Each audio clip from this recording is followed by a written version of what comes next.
Cette année, c'est particulier puisque c'est une nouvelle équipe qui organise le festival. Pendant 25 ans, nous avons eu les trois femmes qui dirigeaient le festival et animaient, qu'on appelait les Dames de la Côte, donc on passait la main. Donc c'est une nouvelle équipe de jeunes qui ont repris ce festival, qui reste globalement dans le même fonctionnement, avec des expositions aux quatre coins de la commune de Perros-Guirec, avec le lieu principal qui est le Palais des Congrès, là où il y a le plus de dédicaces.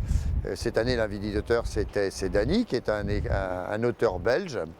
Et il y a une cinquantaine d'auteurs qui dédicacent pendant 2 jours leurs ouvrages pour la plus grande joie des amateurs de BD.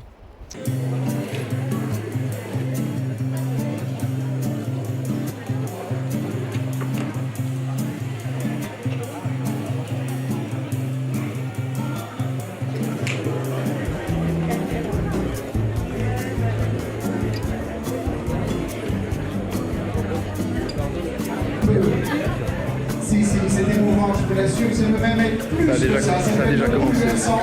Ça peut être drôle, ça peut être...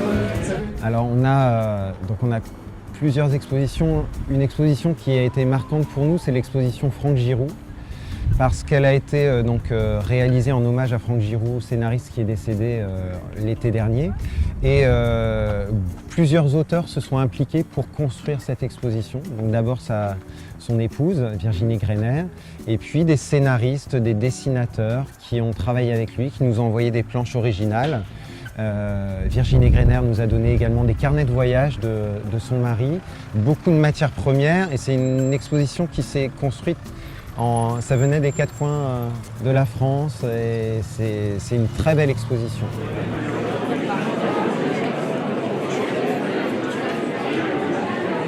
Et mesdames, et messieurs,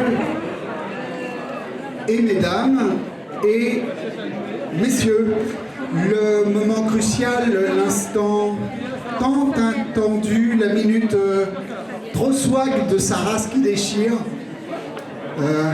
J'essaye de rajeunir, c'est pas ce que je fais de mieux. Il enlace avec vigueur son aimé et eux.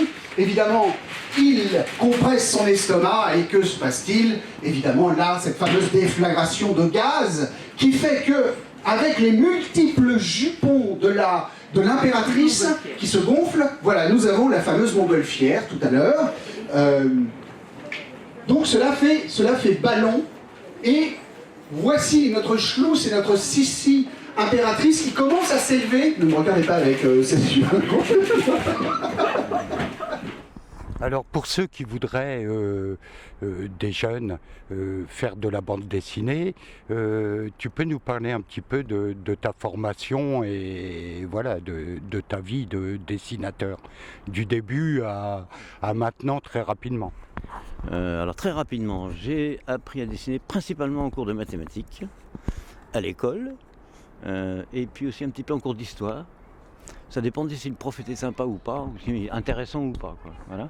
En anglais j'étais nul, donc je pouvais y aller aussi. Et je me suis d'ailleurs fait virer d'un pensionnat à Caen qui s'appelle Sainte-Marie, je cite volontairement, parce que j'avais fait des caricatures, j'étais pensionnaire là-bas, et j'avais fait des caricatures d'un peu de tous les profs, les pions et tout ça. J'en avais plein mon bureau. Et il y a des soi-disant amis, entre guillemets, qui la nuit se sont levés et ont punisé ça dans tous les couloirs du pensionnat. Donc je me suis fait virer. Une petite semaine, quoi, histoire de marquer le coup.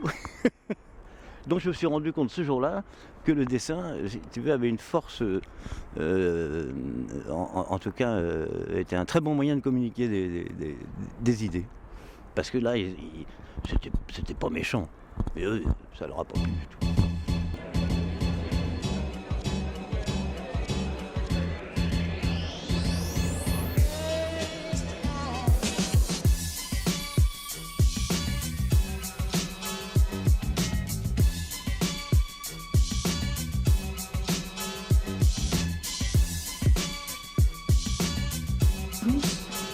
Et notre Sissi qui s'envole dans les airs parce que oui, j'ai oublié de dire, je saute des étapes, il y avait une fenêtre ouverte.